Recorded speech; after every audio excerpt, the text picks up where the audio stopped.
નમસ્તે, જય હિન્દ. આપણે ગઈકાલે એપિસોડ પૂરો કરતા એવું કહ્યું હતું કે જે પણ પ્રશ્નો છે એ બધા આજે લઈ લઈશું અને આજે અને મેક્સિમમ કાલે આપણે લિસનિંગ સ્કિલની પૂર્ણાહુતિ કરીશું. તો સૌથી પહેલા પ્લેટફોર્મ બધા માટે ખુલ્લું છે. કમ્યુનિકેશન રિલેટેડ જે પણ પ્રશ્નો હોય, લિસનિંગ રિલેટેડ જે પણ પ્રશ્નો હોય, અથવા જિંદગી રિલેટેડ કોઈ પણ પ્રશ્નો હોય, કારણ કે સરવાળે બધા જ પ્રશ્નો જિંદગીના છે તો કમ્યુનિકેશનના જ પ્રશ્નો. અને જ્યારે હું એમ કહું છું કે જિંદગીના તમામ પ્રશ્નો કમ્યુનિકેશનથી શરૂ થાય છે અને કમ્યુનિકેશનથી સોલ્વ થાય છે. હું એકલો રહેતો હોઉં તો મારે કોઈ પ્રશ્ન જ નથી, પણ જેવો હું કોઈ એકબીજાની સાથે જોડાઉં છું એટલે મારે કશું કહેવાનું મન થાય છે. હું જે કહું છું એ સામે ન પહોંચે, ગેરસમજ થાય અથવા હર્ટ થાય એટલે પ્રશ્નો શરૂઆત થાય. પછી એક્શન્સ હોય, લાગણીઓ હોય કે વિચારો. ખાસ પ્રશ્ન પણ એવું છે કે કમ્યુનિકેશનમાં રોજબરોજના જીવનમાં આપણે લોકો વધારે પડતું બોલતા હોઈએ છીએ અથવા તો એકની એક વાત રિપીટ કરતા હોઈએ છીએ, અને જ્યાં મૌન જરૂરી છે અને જ્યાં શબ્દોની જરૂર જ નથી ત્યાં પણ વધારે પડતા શબ્દોનો ઉપયોગ કરીએ છીએ. એને કેવી રીતે કંટ્રોલ કરી શકાય અથવા તો એને માટે શું કરવું? આપણે જ્યારે ઓછા શબ્દોથી કમ્યુનિકેશન નથી કરી શકતા અથવા આપણને કમ્યુનિકેશન કરતા પરફેક્ટ નથી આવડતું તો આપણે નાની વાત કહેવા માટે ખૂબ બધી સામગ્રીની જરૂર પડી જાય છે. પહેલા આ સમજી લઈએ. હૃદયનો સાચો ભાવ હોય ને ઘરે મહેમાન આવ્યા હોય તો ખાલી રોટી અને સબ્જી પણ ચાલી જાય, પણ ઘણીવાર આપણે એટલો બધો ઠઠારો કરતા હોઈએ છીએ અને મુખ્ય વસ્તુ ચૂકી જતા હોઈએ છીએ કે મહેમાન સાથે જમવા જ ના બેસીએ, છેક સુધી આપણે રસોડામાંથી બહાર જ ના આવીએ. એનો મતલબ એવો નથી કે મહેમાનને વધુ વ્યંજનો ના જમાડવા, મહેમાનને બરાબર વ્યંજનો જમાડવા. ને મને તો ખાસ યાદ રાખજો, પૃથ્વી પર 2 પર્પઝથી લોકો જન્મ ધારણ કરે છે. કેટલાક લોકો ખાવા માટે જીવે છે અને કેટલાક લોકો જીવવા માટે ખાય છે. એમાં હું પહેલા પર્પઝમાં આવું છું એવું તમારે માની લેવું જ્યારે હું તમારે ત્યાં જમવા આવું ત્યારે, જેથી કમસે કમ મારી તો વાટ ના લાગે. મર્મ સમજી ગયા છો? તો હવે આજે બુદ્ધ પૂર્ણિમાના સંદર્ભમાં જ એ કહી દઉં. આપણે જ્યારે પોતાની અંદર ડોક્યું કરવાનું શરૂ કરીએ ને ત્યારે આપણને ખબર પડે કે આપણે ખરેખર એક્ઝેક્ટલી કહેવું છે શું, અને કહેતા આપણને રોકે છે કોણ, ટોકે છે કોણ. મોટાભાગના કેસમાં આપણે કશું કહેવું છે એના માટે આપણને પોતે જ આપણી જાતે જ એને રોકતા હોઈએ છીએ. કેટલીક માન્યતાઓ હશે, કેટલાક પૂર્વગ્રહો હશે, અને કેટલીક વાર તો સામેવાળાને કેવું લાગશે આવા હશે. એટલે આપણે શું કરીએ છીએ, જે કહેવું છે એ કહેવાને બદલે પેલી જે માન્યતા છે એને અંતર્ગત બીજા શબ્દો વાપરવાનું શરૂ કરીએ છીએ. મોટાભાગના હિન્દી પિક્ચરો એક આઈ લવ યુ 3 શબ્દો ના કહી શકાવાને કારણે 3.5 કલાક સુધી આપણી મેથી મારે, અને પછી છેલ્લે પિક્ચર પતે ત્યારે જા જીલે અપની જિંદગી, તો પહેલી જ વખતે કહી દે તો શું વાંધો આવે? ઇન્ટરવલ સુધી આઈ લવ યુ ના કહે, પિક્ચરની શરૂઆત જ ત્યાંથી થઈ જાય, કેટલું મજા પડી જાય. એટલે આ 3 શબ્દો ના કહી શકાય એના માટે કેટલા બધા ડખા થાય. પછી કોઈકને કશું સ્પષ્ટ કહેવાનું છે, એ સ્પષ્ટ કહીએ પણ એ સામે લિસનિંગ ના હોય, એટલે આપણે શું કરીએ, આપણે બેહોશ હોઈએ કે સામે લિસનિંગ જ નથી, એટલે અનનેસેસરી પ્રલાપ ચાલે જ રાખે. તો જ્યાં સુધી કોઈ લિસન જ નથી કરતું ત્યાં સુધી બોલવાનો અર્થ નથી. અને ગયા વખતે મેં ગોલ્ડન સૂત્ર આપ્યું હતું, જે વ્યક્તિ પોતાને નથી સાંભળતો એ બીજાને તો ક્યાંથી સાંભળશે. એટલે પોતાની અંદર ડોક્યું કરવું એ પ્રથમ ચરણ છે. એટલે ખબર પડે કે મારે શું કહેવું છે, મારે શું કહેવું છે એની સ્પષ્ટતા પછી મારે જે કહેવું છે એને રોકનાર હું છું કે કોઈ બીજી બહારની એક્સટર્નલ માન્યતાઓ છે, ઘટનાઓ છે, પૂર્વગ્રહો છે. આ બધું સ્પષ્ટ થયા પછી જે કહેવું છે એ લિસનિંગ સામેવાળાનું હોય તો કહેવાય, નહીં તો નહીં કહેવાય. મિત્રો, તમારી વચ્ચે મેં ક્યારેક કવિતાઓ કીધી છે, અને જ્યારે કીધી છે ત્યારે કોઈ એક ખાસ મૂડ ક્રિએટ થયો પછી જ કીધી છે. વચ્ચે કોઈકે કીધું છે કવિતા કોને, પણ મેં નથી કીધી, કારણ કે કવિતાનો ભાવક હોય પછી કવિતા કહેવાનો અર્થ, નહીં તો કવિતા કહેવાનો કોઈ અર્થ નહીં. ઘણા લોકોને મારી કવિતાઓ એટલી બધી ગમે છે કે હું એક કવિતા કહેવાનું શરૂ કરું તો કે બીજી કોને, બીજી કહું એટલે ત્રીજી કોને, એમને ધરવ જ ના થાય. પણ મને બિલકુલ ખબર પડે એ લોકો કવિતાને નહીં મને ચાહે છે. મને સમજાય બિલકુલ, અને હું ઠલવાઉં પૂરેપૂરો બધી જ કવિતાઓ કહું. હું માનું છું તમે સમજી શકતા હશો. કવિતા તો માધ્યમ છે હૃદયના ભાવ વ્યક્ત કરવાનો. તો રજનીકાંતભાઈ, આ સવાલનો હું ટૂંકો જવાબ આપી શક્યો હોત, પણ મેં કેટલો લાંબો જવાબ આપ્યો તમને એ મેસેજ આપવા માટે કે ઘણીવાર તમારી પાસે શબ્દોનું સ્વાતંત્ર્ય હોય તો તમે વિવિધ ઉદાહરણોથી વિવિધ વસ્તુથી જવાબ આપી શકો. એના માટે બીજો મુદ્દો, પહેલો મુદ્દો મેં કહી દીધો છે, સ્વયંમાં ડોક્યુ કરીને જોઈ લેવાનું. બીજો મુદ્દો, કમ્યુનિકેશન સરવાળે તો ભાષાથી થાય છે. મારે કોઈ ભાવની અભિવ્યક્તિ કરવી છે, પણ માધ્યમ તો ભાષા જ છે, શબ્દ જ છે. હવે જો અહીંયા અર્ચ મારી સામે મુસ્કુરાઈ રહ્યો છે. હવે અર્ચને મારા પ્રત્યે ભાવ છે, પણ એ મને કશું લખે તો મને એની અભિવ્યક્તિનો કેટલો આનંદ આવે. પણ અર્ચ મને લખે નહીં તો ભાવ તો મને પહોંચે છે. ઘણા બધા મિત્રોનો ભાવ મને પહોંચતો હોય, પણ અભિવ્યક્તિથી તમે કંઈ વિશેષ કોમ્યુનિકેટ કરો છો. સેકન્ડ થિંગ, ભાવ એક જનરલ વસ્તુ છે, અભિવ્યક્તિ બહુ સ્પેસિફિક છે. એટલે તમારી પાસે ભાષાનું ભંડોળ હોવું જોઈએ, અને ભાષાનું ભંડોળ હોવા માટે તમારે ખૂબ સારું વાંચવું જોઈએ. ખૂબ સારું વાંચો, ખૂબ વિવિધ પ્રકારનું વાંચો, સત્વશીલ વાંચો, એટલે ભાષા તમારી બનશે. યાદ રાખજો, શબ્દ, ભાષા, ભાવ, ભંગીમા, અંગહાર, કમ્યુનિકેશનના 5 એલિમેન્ટ. શબ્દ, ભાષા, ભાવ, ભંગીમા, ફેશિયલ એક્સપ્રેશન, અંગહાર, બોડી લેંગ્વેજ. એમાં જ્યારે ડિસ્ટન્સ ઉપર હોઈએ અને ટેલિકોમ્યુનિકેશન જ ચાલતું હોય તો તમે સમજી શકશો. હવે શબ્દ સૌથી મહત્વનું કામ કરશે, શબ્દ અને ભાષા, કારણ કે ભાવ પ્રદર્શિત કરવા માટે બીજા કોઈ રસ્તા છે નહીં. ફેશિયલ એક્સપ્રેશન નથી અને બોડી લેંગ્વેજ પણ નથી. સર, આપણે કોઈને સાથે વાત કરતા હોય તો આપણને પ્રોપર સાંભળી રહ્યો છે એ આપણને કઈ રીતે ખબર પડે? એક તો ઉત્પલે મને જોડે લઈ લીધો. આપણે કોઈકની સાથે વાત કરતા હોઈએ, હવે આપણે એની ભાષા બદલીને મને એની ભાષા કહેજો. ઉત્પલ, ફરી રિપીટ કરો. હું કોઈની સાથે વાત કરતો હોય તો એ મને પ્રોપર સાંભળી રહ્યો છે કે નહીં, કઈ રીતે ખબર પડે? જેટલા એલિમેન્ટ મેં તમને લિસનિંગમાં શીખવાડે છે બધા, શું એનું ધ્યાન તમારી તરફ છે ખરો? એ તમારી આંખમાં આંખ જો પોરવીને જો વાત કરે છે, વચ્ચે શું હોકારા આપે છે, તમે કશું કન્ફ્યુઝિવ બોલી શકો. જો એ નહીં સાંભળતો હોય તો તરત કહેશે શું કીધું. તમે અસંબદ્ધ બોલો, અસંબદ્ધ ઇરરિલેવન્ટ, એટલે તમે બોમ્બેની વાત કરતા કરતા એકદમ લેહ લડાખની વાત કરવા માંડો. જેમ કે પછી હું બોમ્બે ભાજી ગલીમાં ગયો અને ત્યાં ચંદ્રેશની સાથે વડાપાઉં ખાતો તો લેહની પેલી સ્કૂલનું નામ શું ભૌમિક? Something like that. તો સડનલી ક્યાંથી ક્યાં પહોંચી ગયા તમે?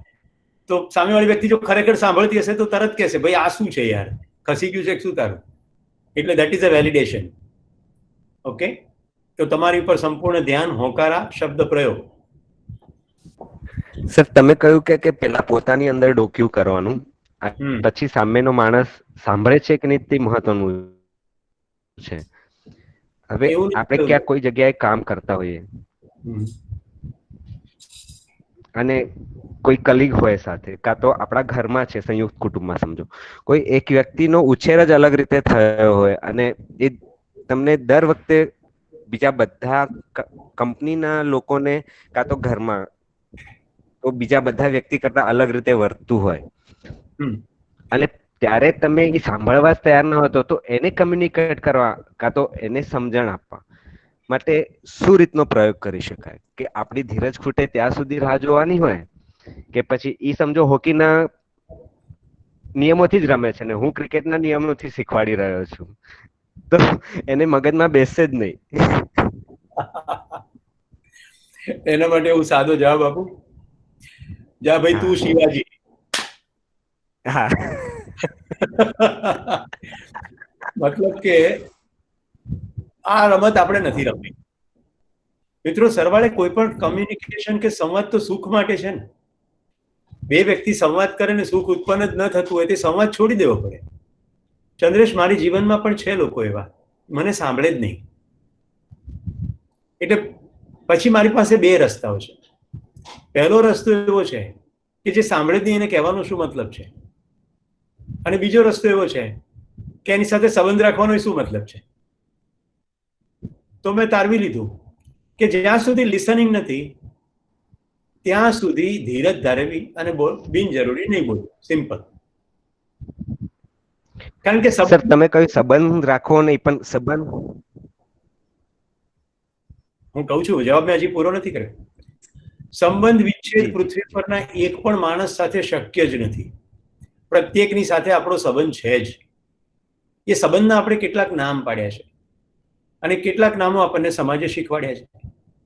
દાખલા તરીકે એક છત નીચે રહેતા હોય પતિ પત્ની તરીકે, પણ પતિ પત્ની જેવો કોઈ સંબંધ એક્ઝિસ્ટ ના કરતો હોય. રાઈટ. ગુણવંત શાહે બહુ પ્રખ્યાત એના નિબંધમાં લખ્યું છે કે એક છતની નીચે રહેવા છતાં જેમ બે પાટાને સ્લીપરો જોડી રાખે એમ સંતાનો પ્રત્યેની જવાબદારીને કારણે બે પાટા કદી મળે પણ નહીં, પણ જોડાયેલા રહે. કલ્પના કેટલી ઉત્તમ છે. રેલવેના બે પાટા કદી ભેગા ના થાય પણ જોડાયેલા રહે. સ્લીપર જેમ બચ્ચાઓ હોય, બચ્ચાઓ પ્રત્યેની જવાબદારી હોય, સામાજિક જવાબદારી હોય. તો એ સંબંધ લગભગ છૂટાછેડા જેવો જ સંબંધ છે. ખાણીપીણીનો સંબંધ છે, સ્વાર્થનો સંબંધ છે, પણ છે. હવે મેં સુદૂર ખેતરમાં કોઈ કામ કરતા ખેડૂતની વાત કરી છે, એની સાથે પણ આપણો સંબંધ છે. આપણો તો મધમાખી સાથે પણ સંબંધ છે. આ બધી વાતો કરી ચૂક્યો છું. અને મિત્રો, હવે પછીની સ્કિલ જે શરૂ કરવાના છીએ એ સંબંધ ઉપર જ શરૂ કરવાના છીએ. ઇન્ટરપર્સનલ રિલેશનશિપ સ્કિલ, આપણો નવો વેબિનારની સિરીઝ એની ઉપર શરૂ થશે. તો સંબંધ તો છે જ. સંબંધનું સ્વરૂપ નક્કી કરીશું. મેં મારી અંદર ડોક્યુ કરીને જોઈ લીધું, મને કોઈ પણ વ્યક્તિ પ્રત્યે દ્વેષ, ઘૃણા, ઈર્ષ્યા થતી નથી. હવે આ નથી થતી એટલે મારે લેવલે તો ટાઢક થઈ ગઈ. હવે જે વ્યક્તિને મારા માટે લિસનિંગ નથી એ વ્યક્તિને મારે નભાવવાની છે અથવા વેઠવાની છે. નભાવવાની છે તો સ્વતંત્રતા છે, વેઠવાની છે તો પીડા છે. અને જિંદગીમાં સંતુલન રાખવાનું છે. ક્યારેક વેઠવા જેવું પણ લાગે, ક્યારેક નભાવવા જેવું પણ લાગે, ક્યારેક લાંબો સમયગાળા સુધી એવું લાગે કે વેઠવાનું જ વેઠવાનું છે. ત્યારે જ તો તપાસ કરવાની છે ને. મને જે કૃષ્ણમૂર્તિનું બહુ જ વાક્ય ગમી ગયું છે, રિલેશનશિપ ઇઝ મિરર. રિલેશનશિપ તમારા માટેનો આઈનો છે. જુઓ કે તમે રિલેશનશિપની અંદર તમારી જાતને કેવી જોઈ રહ્યા છો. તો મને એમ લાગે છે કે હું રોજ પરીક્ષા આપું છું અને હું મારી જાતને પૂછું છું, સુરેશ તું પરીક્ષામાંથી પાસ થયો કે નહીં. મારો મૂડ હું નક્કી કરું કે ચંદ્રેશ તું નક્કી કરશે. તું ગમે તે રીતે વર્તે, મારો મૂડ જો મારા હાથમાં હોય તો હું પરીક્ષામાં પાસ થયો. પણ મારો મૂડ તમે નક્કી કરતા હો. તમારું વર્તનને કારણે મારી અંદર દ્વેષ ને ક્રોધ ને ઘૃણા આવે, મતલબ કે you are the decision maker. અપ્પ દીપો ભવ, તું તારો દિલનો દીવો થા. આજે બુદ્ધ પૂર્ણિમા એટલે વચ્ચે વચ્ચે ભગવાન બુદ્ધના વાક્યો આવશે. ચંદ્રેશ સંતુષ્ટ થયો ભાઈ જવાબથી? જો આ બધા બિઝનેસના સંદર્ભમાં કન્ઝેક્વન્સીસ છે. કન્ઝેક્વન્સીસ છે કે તમારો બિઝનેસ તમારે એની સાથે બંધ પણ કરવો પડે, પણ તમારે એ નક્કી કરવું પડશે કે તમે જેને નભાવી રહ્યા છો કે વેઠી રહ્યા છો એ તમારી સ્વતંત્રતા છે, કે વેઠવું એ પણ સ્વતંત્રતા છે. યસ, સુનિલભાઈને કોઈ પ્રશ્ન છે? હા સર, પ્રશ્ન એ હતો કે કોઈ વ્યક્તિ ધારો કે ભૂતકાળમાં મેં એની જોડે વર્તન કોઈ કર્યું હોય, એનાથી હર્ટ થયું હોય, અને એ વખતે જે તે વખતે મને ખબર ના હોય કે હર્ટ એને ક્રિએટ કરેલું છે, બરોબર? અને એ વખતે એને હર્ટ ક્રિએટ કર્યું. આવું તો લગભગ ઘણા વર્ષોથી એને હર્ટ ક્રિએટ કરી રાખ્યું હોય, જ્યારે અમુક વાતોની આપણને ખબર બી ના હોય કે એને હર્ટ થયેલું હશે. હવે ઘણા બધા લાંબા વર્ષો પછી ધારો કે વર્તમાનમાં અત્યારે વર્તનની અંદર દરેક નાની નાની વાતોમાંથી માંડી દરેક વસ્તુમાં અત્યારે એ આવતું હોય, બરોબર? અને બહુ બધા સમજાવવાથી અથવા તો બહુ બધી રીતે કોમ્યુનિકેશન કરવાનો ટ્રાય કરવા છતાં પણ એ ધારો કે એ જાતે બી ભૂલવા માંગતા હોય, ધારો કે મારી જોડે ખબર છે એને ભાઈ મારાથી ખોટું થાય છે, એમને બી ખબર હોય પણ ભૂલી નથી શકતા હોતા અથવા તો ભૂતકાળ ભૂલી નથી શકતા. એના માટે શું કરવું જોઈએ? હવે આમાં પ્રશ્નમાં તો બે પાંખિયા છે. એક તો તમારો પક્ષ છે અને સામેવાળાનો પક્ષ પણ છે. તો કલ્પના કરી લો કે ઓપરેશન થિયેટરમાં ડોક્ટર એપ્રન પહેરીને તૈયાર છે અને લોહી લુહાણ પેશન્ટ આવે, ડોક્ટર બેહોશ થઈ જાય તો ના ચાલે. એટલે તમારે સુનિલભાઈ ડોક્ટરનો રોલ પ્લે કરવાનો છે. તમારે હોશમાં રહેવાનું છે અને બેહોશ વ્યક્તિને હોશમાં લાવવાનો પ્રયત્ન કરવાનો. એટલે જ્યાં સુધી આપણે માનવ જીવનને સતત પોતાની અંદર જોઈ જોઈને નહીં સમજીએ ને ત્યાં સુધી સામેવાળા માણસને સમજવો મુશ્કેલ છે. લોકોને ક્યાં ક્યારે કેવી રીતે ખોટું લાગી જાય ને એ બહુ બધા ફેક્ટર પર આધારિત છે. પણ 3 મુખ્ય ફેક્ટર્સ છે જે હું તમને અત્યારે યાદ કરાવી દઉં ફરી એક વાર. એક ફેક્ટર્સ છે માતા પિતા દ્વારા ઉછેર. એમણે જે બોલ્યા વર્ષો સુધી, જે બાળકને સંભળાવ્યું, એનાથી એનો માણસનો પિંડ ઘડાયો છે. એટલે એની માં અને એના પિતાને જો કોઈ વસ્તુમાં ખોટા લાગી જતા હોય તો એ બિલકુલ આને પણ ખોટા લાગવાની શક્યતા રહેશે. બીજું છે સ્કૂલ. કોલેજ સુધીનો સંપૂર્ણ અભ્યાસ દરમિયાન જેટલા શિક્ષકો આવે તે શિક્ષકો અને સાથી મિત્રો, એ બધાની બહુ જ અસર છે. એક શબ્દ છે પિયર પ્રેશર. પિયર પ્રેશર એટલે કોઈ સાથી હોય ને એના પ્રેશર અંતર્ગત વિદ્યાર્થીનું બિહેવિયર બદલાઈ જાય. દાખલા તરીકે હું કોલેજ કેમ્પસમાં ખૂબ બધા લીડરશિપના પ્રોગ્રામ કરું. મારી સામે 2 પ્રકારના વિદ્યાર્થીઓ અને વિદ્યાર્થીનીઓ આવે. એક પ્રકારના વિદ્યાર્થીઓ, છોકરાઓ જે છે એ બધી એવી ફેશન કરીને આવે, અને છોકરીઓ માટે મારે કશું કહેવું નથી, એ લોકોને પણ ઘણી ફેશન હોય. કેટલીક છોકરીઓ કોઈ પણ પ્રકારની ફેશન વગર આવે. પણ પિયર પ્રેશર અંતર્ગત ધીમે ધીમે કોલેજમાં દાખલ થયા પછી ધીમે ધીમે એ લોકો ફેશન કરતા થઈ જાય. આને પિયર પ્રેશર કહેવાય. 12મા ધોરણ સુધી કશું જ ના હોય. કોલેજનું ફર્સ્ટ યર આવે ને એટલે પિયર પ્રેશર શરૂ થાય. હવે કેમ એમ? એક તો હોર્મોન પોતાનું કામ શરૂ કરે, સ્ત્રી અને પુરુષનું પરસ્પર આકર્ષણનું શરૂ થાય ક્ષેત્ર, અને પાછું કોઈ એવું કીધું હોય કે તમે આમ કરો તો બહુ સુંદર લાગો છો. હવે આ રજીસ્ટર થઈ ગયું કોલેજના ફર્સ્ટ યરમાં, પછી સેકન્ડ યર, થર્ડ યર, પછી કોઈ કોમ્પિટિશનો, તો સરવાળે એક આખી કોમ્યુનિટી એવી નીકળે છે જે કોલેજમાંથી બહાર નીકળ્યા પછી એટલો શૃંગાર કરે કે હું જ્યારે કોર્પોરેટ કંપનીમાં પ્રોગ્રામ કરવા જાઉં ને ત્યારે મને HR મેનેજરો 2 પ્રકારના મળે. એક અત્યંત શૃંગારિક HR મેનેજરો મળે અને બીજા એકદમ સિમ્પલ મળે. પણ મને થોડાક જ દિવસોમાં ખબર પડી જાય છે જે અતિશય શૃંગારમાં લાગેલા હોય ને બહુ જાજો ભલી વાર ના હોય એમની પ્રેક્ટિસમાં. કારણ કે જેની ઉર્જા પોતાને સજાવા ધજાવામાં જાય એની ઉર્જા પોતાની અંદર ડોક્યુ કરવામાં ક્યારે જશે? Because it tax some time ને. જો હું બિલકુલ સભાનતાથી બોલું છું, શૃંગારનો કોઈ જ વિરોધ નથી, પણ શૃંગાર એ હદનો કે જે સુચારું હોય, જેમાં પોતાનો સમય અને ઉર્જાની પોતાની સ્પષ્ટતા સાથે બચાવ અથવા ઉપયોગિતા હોય. આજે હું તમારી સામે બેસું છું તો હું વાળ ઓળીને બેસું છું, ટાગોર પાસેથી શીખ્યો. અગાઉ પ્રસંગ કહી ચૂક્યો છું એટલે રિપીટ નથી કરતો. શિક્ષક તરીકે મારે પ્રેઝન્ટેબલ હોવું છે. સામાન્ય રીતે આપણે કેટલા મૂલ્યો પાળવાના હોય એ બધી બાબતો પણ હોય છે. એની સાથે ભગવાન બુદ્ધ એવું કહે છે કે મધ્યમ માર્ગ પસંદ કરવો. તો ક્યારેક લોકો એવું પણ કહેતા હોય ફ્લેક્સિબલ રહેવું, પ્રેક્ટિકલ બનતા શીખવું. તો કયો રસ્તો અપનાવવો એ ઘણી વાર ખ્યાલ નથી આવતો. ઓકે, તો ફ્લેક્સિબિલિટી પહેલા તો સમજવી પડશે અને મૂલ્ય સમજવું પડશે. અત્યારે હું તમને મૂલ્ય સમજાવી દઉં. આખા અસ્તિત્વની અંદર પ્રત્યેક વસ્તુ એની પોતાની મૌલિકતા સાથે સજેલી છે. આ મૌલિકતાનું મારી અંદર બોધ થાય એનું નામ જ છે મૂલ્ય. મેં શું કહ્યું? પ્રત્યેક વસ્તુ મૌલિકતા સાથે સજેલી છે, તો પ્રત્યેક માનવ પણ એની મૌલિકતા સાથે છે. આ મૌલિકતાનો મારી અંદર બોધ થાય તો મેં એનું મૂલ્ય કર્યું કહેવાય. આપણે તો ક્યાં મૂલ્ય કરીએ છીએ? આપણે તો વ્યક્તિનો ચહેરાનો આકાર, રંગ, જાતિ, સંપ્રદાય, ધર્મ, હોદ્દો, પૈસા, આ બધાથી મૂલ્યાંકન કરીએ છીએ. મારી પાસે તો મૂલ્યાંકનનો એક જ દંડ છે, માણસ કેટલો ભલો છે. એની અંદર ભલાઈની માત્રા કેટલી છે એ જ મૂલ્યાંકન કરવાનો દંડ છે. એની પાસે શું છે એ મને કંઈ લેવા દેવા જ નથી. એટલે મારી રેફરન્સ ફ્રેમની અંદર ખાલી એક જ વસ્તુ જાય છે કે આ માણસમાંથી ભલાઈ કેટલી ટપકી રહી છે. તો આ એક જ છે પહેલો તો મૂલ્યાંકન. બીજું, હવે બીજો શબ્દ બોલ્યા ફ્લેક્સિબિલિટી. તો પહેલા તો આપણે માનવીય મૂલ્યો જોઈ લો. આપણા દેશે જે આપણને મૂલ્યો શીખવ્યા છે, 4 મૂલ્યો હું અહીંયા તમને શીખવી ગયો છું. મૈત્રી, કરુણા, મુદિતા અને ઉપેક્ષા. ભગવાન બુદ્ધના સંદર્ભમાં 4 મૂલ્યો. બીજા તો ઘણા મૂલ્યો છે પણ આ 4 મૂલ્યો જ પકડી રાખીએ. આ મૂલ્યોને બાંધછોડ નહીં કરીએ, તમામની સાથે મૈત્રી રાખીશું, તો સંબંધ વિચ્છેદ જેવી ઘટના હશે તો પણ મૈત્રી તો રહેશે જ. તો મિત્રો, એ મૂલ્યોના સંદર્ભની અંદરથી નિર્ણય લઈએ તો ફ્લેક્સિબિલિટી. તમારો જે પ્રશ્ન પૂછવાનો મર્મ છે ને એ જરા જુદો છે. તમે મૂલ્ય સાંપ્રદાયિકતાના અર્થમાં કયો છે, અમુક કરવું અમુક નહીં કરવું. તો હું તો ભાઈ કેવા ઉપવાસ કરું છું એ તમને કહી દઉં. હું એક તો ઉપવાસ કરતો નથી, પણ હવે રાખીબેનના ઘરે મહેમાન થયો હો અને કે અમારા બધાનો ઉપવાસ છે, તો એ જે ઉપવાસમાં ખાતા હશે ને એ ખાઈશ. આ મારો ઉપવાસ છે. નંબર 2, અથવા મને એમ થાય કે મારે ઉપવાસ કરવાનું મન છે તો હું 1 રોટલી ખાઈને ઉપવાસ કરીશ. કેટલાક લોકો તો ઉપવાસ કરવા માટે મોટો ઝંડો ફરકાવે. એમને તો એ દિવસે બધું વિશેષ ખાવાનું જોઈએ પાછું.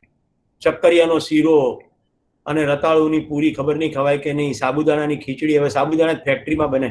મેં ભારતીય ધર્મ પુસ્તકો બધા ફેંદી માર્યા, કોઈ જગ્યાએ સાબુદાણાનો ઉલ્લેખ નથી. બધે ફલાહાર છે. અને ફળનો હાર શું કામ કરવો એનું વિજ્ઞાન સમજાવ્યું છે. ક્યાંય ભૂખ્યા રહેવાની તો વાત જ નથી. શરીરને ખોરાક જોઈએ જ. શરીર જન્મે ત્યાંથી મરે ત્યાં સુધી એ ખોરાક ઉપર જ ચાલે. એટલે ભૂખ્યા રહેવાનું ક્યાંથી આવે? ઉપવાસ. ઉપ એટલે પાસે, વાસ એટલે વસવું. ઈશ્વરના ચિંતન કરવા માટે ઠાંસીને ભરીને ઊંઘી નહીં જવાનું. એટલા માટે તમને હળવો ખોરાક ફળાહાર કહ્યું. હવે ફ્લેક્સિબિલિટી, ધીસ ઇઝ ફ્લેક્સિબિલિટી. તો 1 રોટલી ખાઈને ઉપવાસ કરો, ચિંતન કરો, બપોરે ઊંઘી ના જાઓ. તો સંપ્રદાયોમાં એવું લખ્યું હોય કે બપોરની નિંદ્રાનો ત્યાગ, ફળાહાર. પછી અમદાવાદમાં લખ્યું હોય મહેતા સ્વીટ માર્ટ, અમારે ત્યાંથી ફરાળી વાનગી મળશે અને 15 વસ્તુ હોય. ફરાળી ચેવડો, સિંગોડાના લોટનો શીરો, રાજગરાનો શીરો, આવું બધું 15 આઈટમ લખી હોય. ને કેટલાય ગોરધનો લાઈનમાં ઉભા હોય. આ ગોરધન અશોક દવે પાસેથી લીધેલું પાત્ર છે. થેલી લઈને ઉભા હોય. હવે આ ફ્લેક્સિબિલિટી છે, આ જડતા છે. એટલે બધું તમે બુદ્ધિઝમનો મધ્યમ માર્ગ બોલે ને મનીષભાઈ, એ મધ્યમ માર્ગ સમજવો પડે. પહેલા તો અતિશય શરીરનું દમન નહીં અને અતિશય ભોગ નહીં, એની વચ્ચેનો જે રસ્તો છે એનું નામ મધ્યમ માર્ગ છે, એ શરીરના સંદર્ભમાં. પછી એમણે 8 માર્ગ કયા?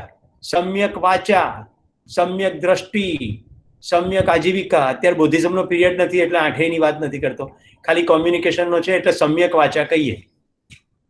શબ્દો કેવા હોવા જોઈએ? શબ્દો શાંતિ પ્રમાણે હોવા જોઈએ, જે એકમેકને જોડી આપે, જે સુખચેનનો અહેસાસ કરાવે. આપણી દુનિયા નાની છે અને આપણી જિંદગી કુરુક્ષેત્ર બનાવી નહીં શકાય એટલી ટૂંકી છે. તો સમ્યક વાચા. કોઈના દિલ દુખાય એવા શબ્દો શું કામ વાપરવા? મધ્યમ માર્ગ.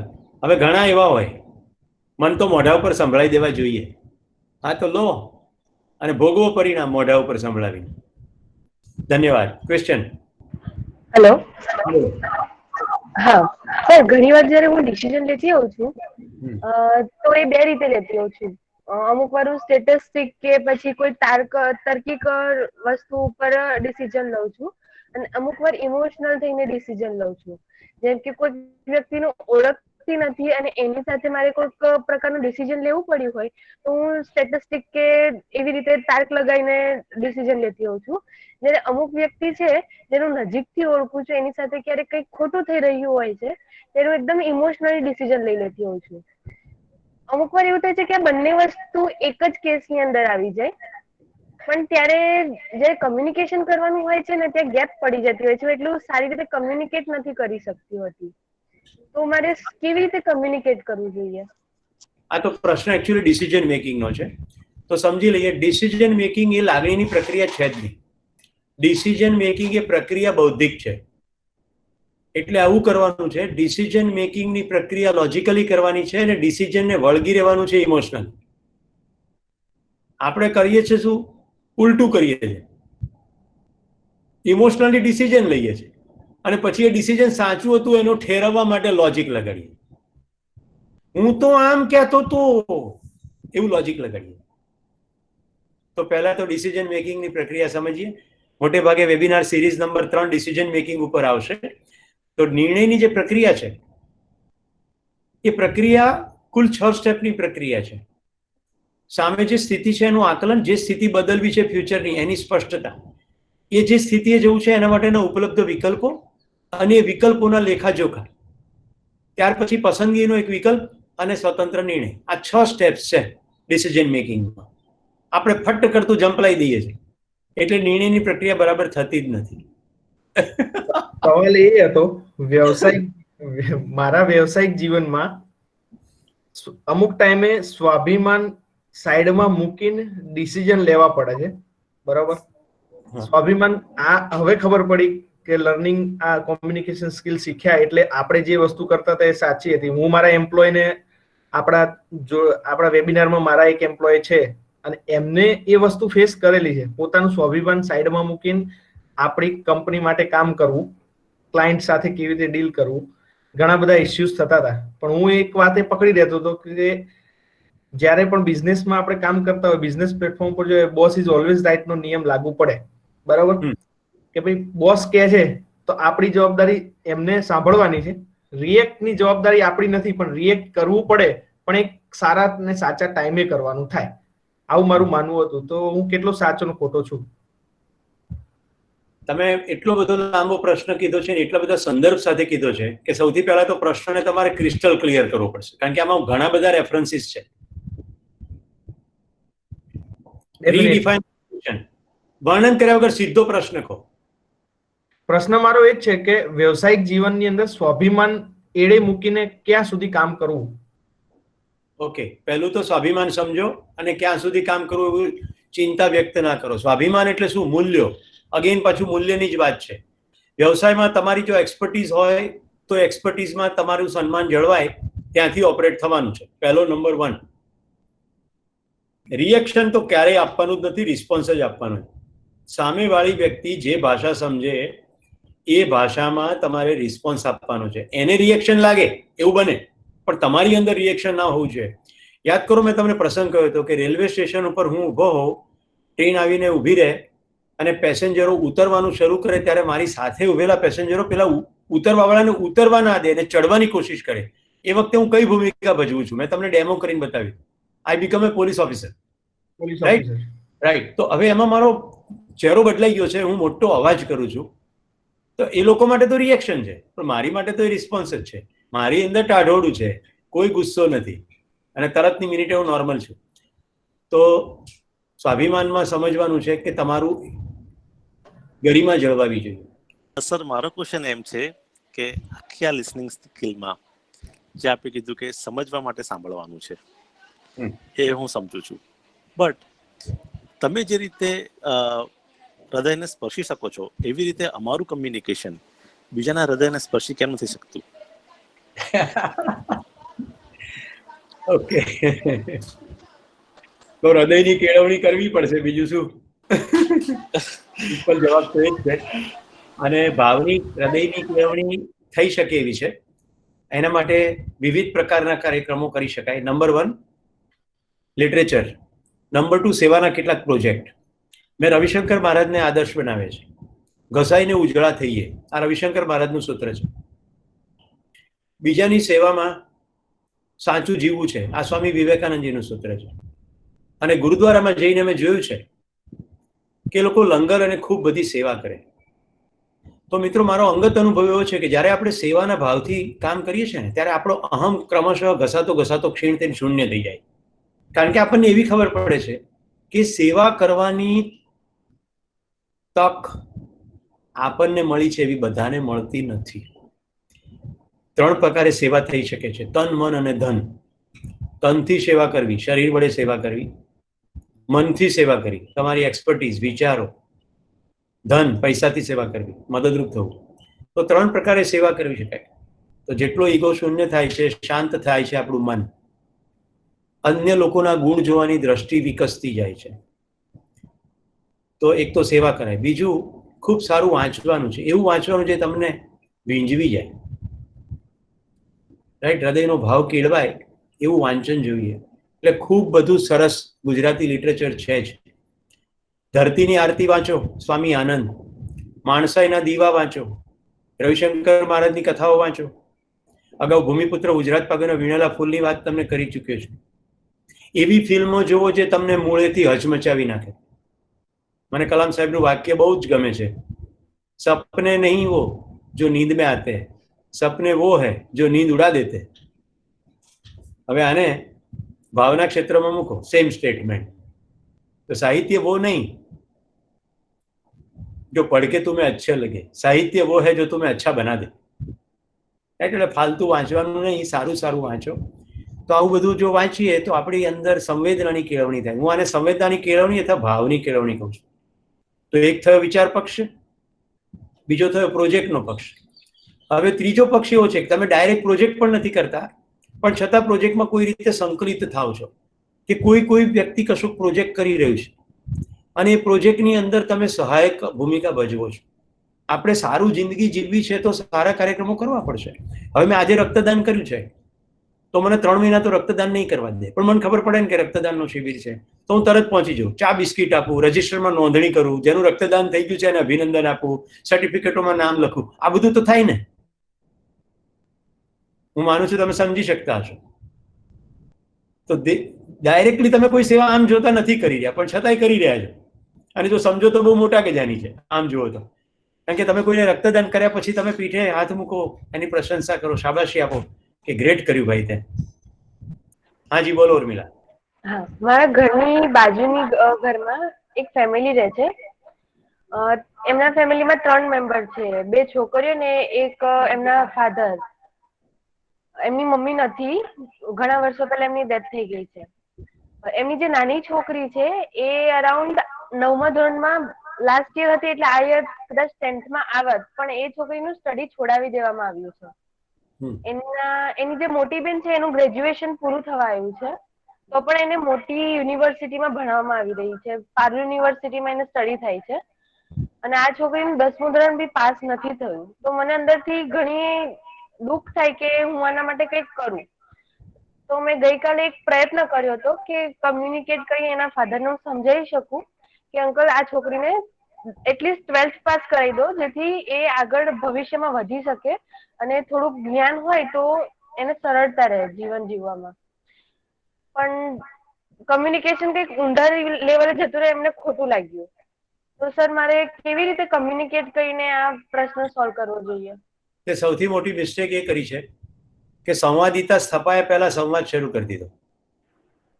તે જે કહ્યું એ પ્રિસ્ક્રિપ્શન હતું, પ્રિસ્ક્રિપ્શન ના અપાય.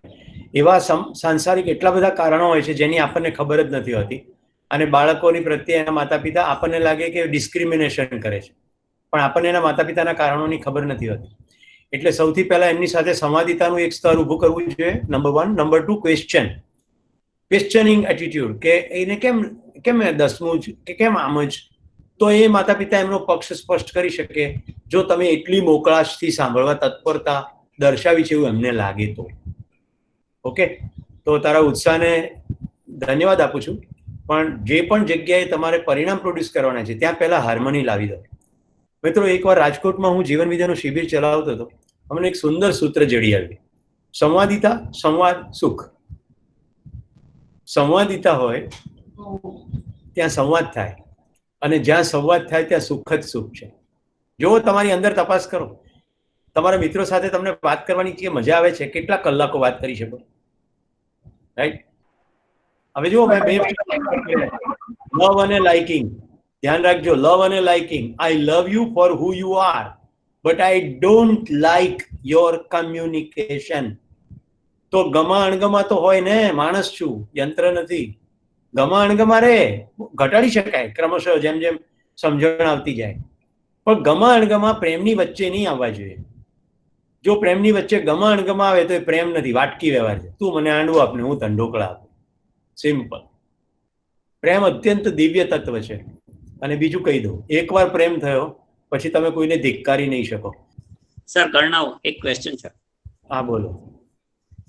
સર, એવું હોય છે કે સંવાદિતા ઉભી કરતી વખતે પણ જે લોકો સાથે કનેક્શન લાંબો સમયથી હોય તો એક પૂર્વગ્રહ તો મનમાં આવી જ જાય. એમ ગમે એટલો કંટ્રોલ કરીએ ને, પણ પૂર્વગ્રહ તો ક્યાંકથી ક્યાંકથી ઉભરાઈ જ જાય. કારણ કે પાસ્ટ રિલેશન હોય, પાસ્ટ એના ડિસિઝન, અમારા ડિસિઝન હોય, ક્યાંક લોજિકલ કોન્ફ્લિક્ટ હોય, ભાવ પ્રેમ અલગ રીતે સ્પર્શતા હોય, તો એમાં કેમ કંટ્રોલ કરવું? આજથી આ ભાષા બદલવી. તમે જેટલી વાર વાક્ય બોલશો એટલી વાર તમે તમારી જાતનું પ્રોગ્રામિંગ કરી રહ્યા છો કે પૂર્વગ્રહ તો આવી જ જાય. આજથી નવી ભાષા, કે ગઈકાલ સુધી એવું હતું કે પૂર્વગ્રહ આવી જતો હતો, પણ હવે મારી પાસે પૂરી ચોઈસ છે કે પૂર્વગ્રહની માહિતી જરૂર આવશે, ગ્રીપ નહીં આવે.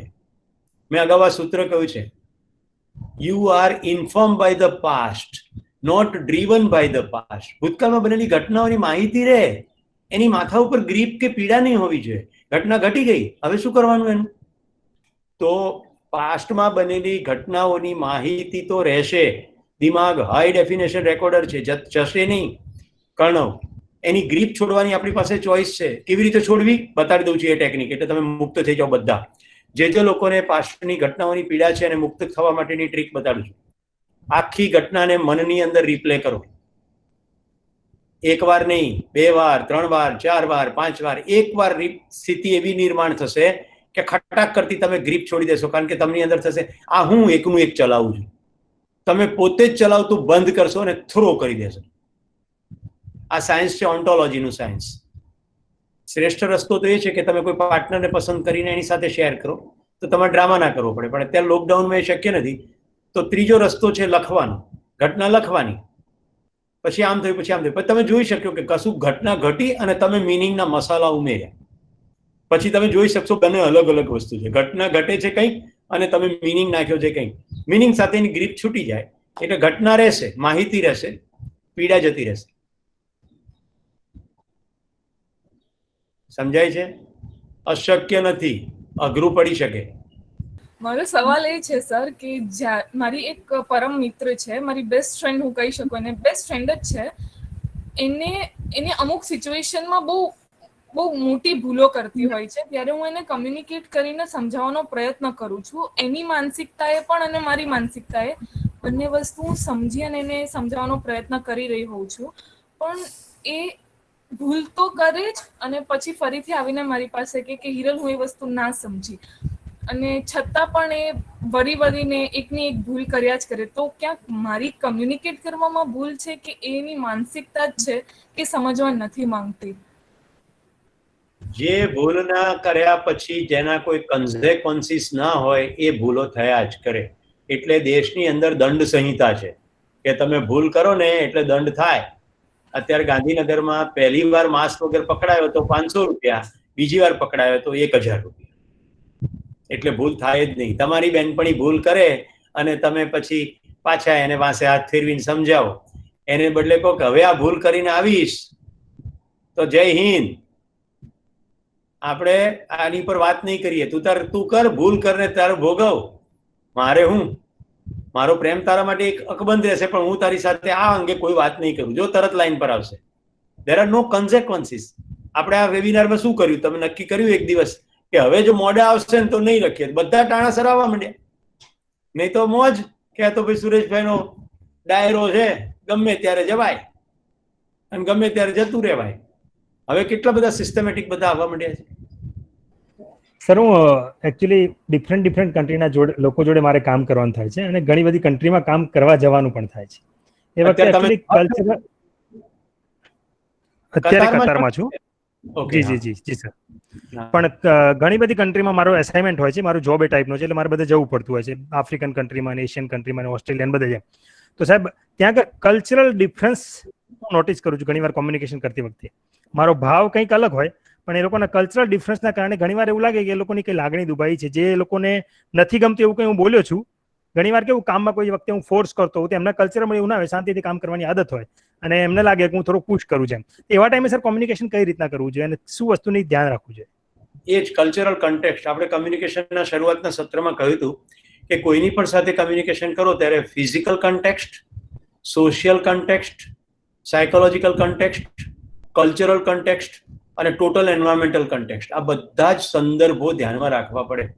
તો બેસ્ટ વસ્તુ એ છે કે કલ્ચરને સમજી લેવું.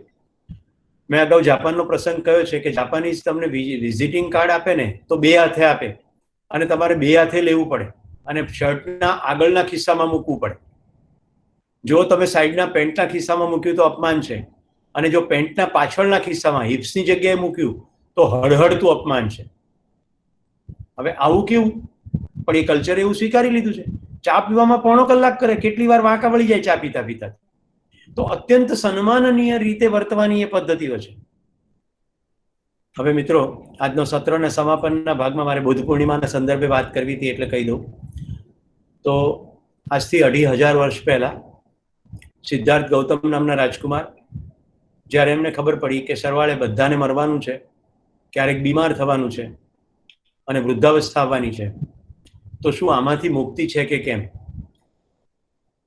એના માટે એમણે મહાવિનિષ્ક્રમણ એટલે ઘરનો ત્યાગ કરીને તે સમયે ઉપલબ્ધ બધી ધ્યાન સાધનાઓ અને બધી જ પદ્ધતિઓમાંથી પસાર થયા અને આજના દિવસની રાત્રે એમને જે જ્ઞાન પ્રાપ્ત થયું, એટલે ભગવાન બુદ્ધનો જન્મદિવસ ઉજવવામાં નથી આવતો, પણ વર્લ્ડ લેવલે એમને જ્ઞાન પ્રાપ્ત થયું એ ઉજવાય છે. મેં હમણાં કહ્યું છે એમ સુરેશ પટેલનું કાલે મૃત્યુ થયું એમ પ્રત્યેક ક્ષણે આપણે જન્મીએ છીએ અને પ્રત્યેક ક્ષણે મરીએ પણ છીએ. તો બુદ્ધ પૂર્ણિમા એટલે ભગવાન બુદ્ધનો જન્મ. બુદ્ધ એ વિશેષણ છે, બુદ્ધ એ નામ નથી. અને એમણે કહ્યું છે અગાઉ થયેલા તમામ બુદ્ધોને પ્રણામ અને હવે પછી થનાર તમામ બુદ્ધોને પ્રણામ. આ બુદ્ધના મોઢામાંથી નીકળેલા વાક્યો છે. આખી દુનિયામાં સૌથી અપીલિંગ કોઈ ધર્મો હોય કયા લોકોને? જે ઇન્ટેલેક્ચ્યુઅલ છે, ટોપ ડિસિઝન મેકર્સ છે, જે પોતાની બુદ્ધિનો શ્રેષ્ઠતમ પ્રયોગ કરે છે, સાયન્ટિસ્ટ છે, એ બધાને સૌથી અપીલિંગ બુદ્ધિઝમ લાગે છે. એનું કારણ છે કે એમાં તર્કબદ્ધ વાતો છે, એની અંદર માની લેવાની વાતો નથી. અને ભગવાન બુદ્ધે પોતે કહ્યું છે મેં કહ્યું છે એટલે માની લેશો નહીં. તો મિત્રો, ભગવાન બુદ્ધ દ્વારા જે આજે જ્ઞાન પ્રાપ્ત થયું એમાં એમણે કર્યું શું? મધ્યમ માર્ગમાં એમણે કર્યું શું? તો સૌથી પહેલા તો ખૂબ દમન કર્યું શરીરને, હાડકા દેખાઈ ગયા. તમે બુદ્ધિસ્ટ પ્રદેશોનો પ્રવાસ કરશો તમને એવા શિલ્પો જોવા મળશે જેમાં ભગવાન બુદ્ધની પાંસળી દેખાતી હોય. એમણે ખૂબ ખાઈને જોઈ લીધું, ખૂબ ભૂખ્યા રહીને જોઈ લીધું, પછી એમને ખબર પડી કે એવું કરવાની જરૂર નથી. મધ્યમ માર્ગ. અને સુજાતા નામની એક સ્ત્રીએ એને ક્ષીરનું પાન કરાવ્યું, એ પ્રસંગ સ્કૂલમાં ભણવામાં આવતો હતો. તો મધ્યમ માર્ગમાં શરીરનું દમન કરવાની વાત નથી. તો એક વૃક્ષની નીચે બેઠા અને અહીંયાથી મને જ્ઞાન પ્રાપ્ત થશે પછી ઊભો થઈ સેવા સંકલ્પ સાથે એમણે પોતાની અંદર જ ધ્યાન ધરવાનું શરૂ કર્યું. અંદરથી જ બધો અસ્તિત્વનો ઉઘાડ થયો અને જે જ્ઞાન એમને પ્રાપ્ત થયું એ 2500 વર્ષથી દુનિયામાં વહેંચાઈ રહ્યું છે. ક્યારેક ભવિષ્યમાં સમય મળશે તો હું તમને એમનો અષ્ટાંગ માર્ગ અને 4 આર્ય સત્યો વિશે વાત કરીશ. પણ આજે મહત્વનો એક જ મેસેજ આપું છું અને એ છે ભગવાન બુદ્ધે ઉપદેશ જે આપે છે એને ધમ્મપદ કહે છે. આવી રીતે તમને સસ્તું સાહિત્યની સાવ સસ્તી પુસ્તક મળશે, દેખાતું હશે હું માનું છું. ધર્મપદના પદો, ધમ્મપદો. ગુજરાત વિદ્યાપીઠના પણ પ્રકાશનો છે અને વિદ્યાપીઠનું 50 ધર્મ સંવાદ નામનું એક પુસ્તક ખૂબ સુંદર છે. તો આ પુસ્તક હું વારંવાર એકનો એક સૂત્ર વારંવાર વાંચતો હોઉં છું. કેટલાક સૂત્રો એટલા બધા અદ્ભુત છે કે વર્ષોથી હું એ કહેતો આવ્યો છું. મનોપુબંગમા ધમ્મા મનોસેઠ્ઠા મનોમયા. આ ધમ્મપદનું પહેલું સૂત્ર છે. શ્રીપાલભાઈ યાદ કરજો, નવીન કાકાને આપણે જ્યારે ગેસ્ટ તરીકે બોલાવ્યા ઓપલના વેબિનારમાં ત્યારે એમણે આ સૂત્ર કહ્યું હતું અને મેં અપેક્ષા રાખી હતી કે નવીન કાકા આ સૂત્ર બોલે. મનોપુબંગમા ધમ્મા મનોસેઠ્ઠા મનોમયા મનસા ચે પસન્નેન ભાસતીવા કરોતીવા તતોનમ સુખમન્વેતી છાયાવ અનપાયિની. મનોપુબંગમા ધમ્મા મનોસેઠ્ઠા મનોમયા મનસા ચે પદુઠ્ઠેન ભાસતીવા કરોતીવા તતોનમ દુઃખ મન્વેતી ચક્કમ વહતો પદ. આ સંસ્કૃત નથી, આ અર્ધમાગધી અથવા પાલી છે. રાઈટ, પ્રાકૃત પણ કહી શકો તમે. હવે હું તમને એનો ટુકડા પાડી પાડીને સમજાવીશ. મનોપુબંગમા ધમ્મા મનોસેઠ્ઠા મનોમયા. બધું જ મનથી શરૂ થાય છે. મન જ શ્રેષ્ઠ છે, જગત આખું મનોમય છે. મનસા છે પદુઠ્ઠેન, મનની ઉદાસીનતાથી, ભાસતીવા કરોતીવા, જુએ છે અને કરે છે. તતોનમ દુઃખ મન્વેતી, દુઃખ એનો પીછો છોડતું નથી. કેવી રીતે? ચક્કમ વહતો પદ, જેમ બળદગાડાને અંદર જે પૈડું છે બળદની પછવાડે જાય જ્યારે બળદિયો ગાડું હાંકતો હોય, ચલાવતો હોય, એમ દુઃખ એનો પીછો કરે છે. મેં અગાઉ કહ્યું છે બુદ્ધ શ્રેષ્ઠ શિક્ષક, કૃષ્ણ શ્રેષ્ઠ શિક્ષક, કારણ કે બુદ્ધે બધું સમજાવવા માટે અદ્ભુત ઉપમાઓ વાપરી છે. સીધું ગળા નીચે સડસડાટ ઉતરી જાય. જો અહીંયા બળદને ધૂસરી અને લોડનો પ્રયોગ કર્યો એમણે. હવે જો સેકન્ડ, મનસા ચે પસન્નેન ભાસતીવા કરોતીવા, મનની પ્રસન્નતાથી જે જુએ છે અને કરે છે.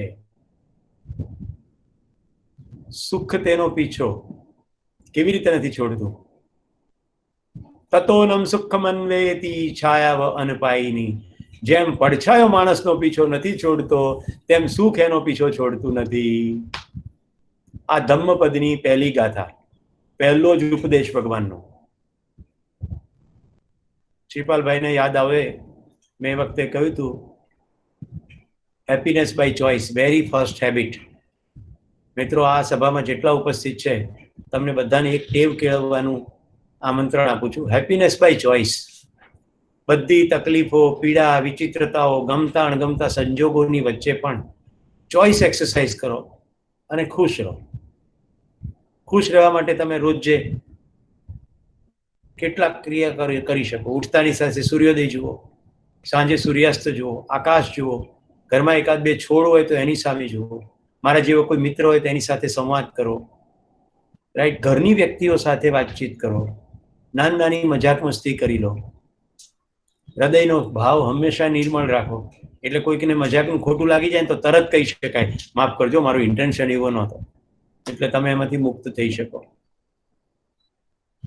પક્ષીઓને ચણ અને પાણીની વ્યવસ્થા થોડીક કરો. લોકડાઉનની સ્થિતિમાં થોડા દિવસોમાં પક્ષીઓ તમારા આંગણામાં આવી જશે. આજે રાત્રે આ ઉપદેશને ધ્યાનમાં રાખીને ચાંદનીમાં બેસજો, પોતાની જાત સાથે બેસજો. સપરિવાર બેસી શકાય તો અતિ ઉત્તમ, પણ નક્કી કરજો કે કોઈ કશું બોલશે નહીં, ખાલી ચંદ્રને જોયા કરજો. ચંદ્રને જોજો, પોતાને જોજો, એકબીજાની સામે જોજો, પણ મૌન રાખજો થોડો સમય, જુઓ શું થાય છે. વૈશાખી પૂર્ણિમાનું આ મહત્વ છે. બુદ્ધ પૂર્ણિમા એટલે પોતાની બુદ્ધિની અંદર પ્રકાશ. ભગવાન બુદ્ધે જે સૂત્ર આપ્યું, અપ્પદીપો ભવ, તું તારો પોતાનો દીવો થા. મારા એક મિત્રના કંઠે મને આ ગીત સાંભળવું ખૂબ ગમે. તું તારા દિલનો દીવો થા. આજે હું એ ગીત તમને મૂકીશ વેબિનાર ગ્રુપની અંદર, તમે બધા સાંભળજો. તો મિત્રો, આ સાથે આજનું સેશન આપણે પૂરું કરીએ છીએ. મારી અપેક્ષા હતી કે બધા મિત્રો સવાલો લઈને આવે. મેં મિત્રો સવાલ કરતા જવાબ બહુ લાંબા આપ્યા છે, પણ મને હોશ હતું. પણ મને બિલકુલ એ પણ ખબર છે કે ઘણા બધા મિત્રોને સવાલ કેટલાય એવા હોય છે જે પૂછતા સંકોચાય છે. તો મારી અંદર જે પ્રતિબિંબિત થાય એ બધું પ્રતિબિંબન ભેગું કરીને મેં એક સવાલનો વિશદ રીતે જવાબ આપવાનો પ્રયત્ન કર્યો છે. તો તમારો સૌનો ખૂબ ખૂબ આભાર, ધન્યવાદ. આપણે નક્કી કર્યા પ્રમાણે જય હિન્દ,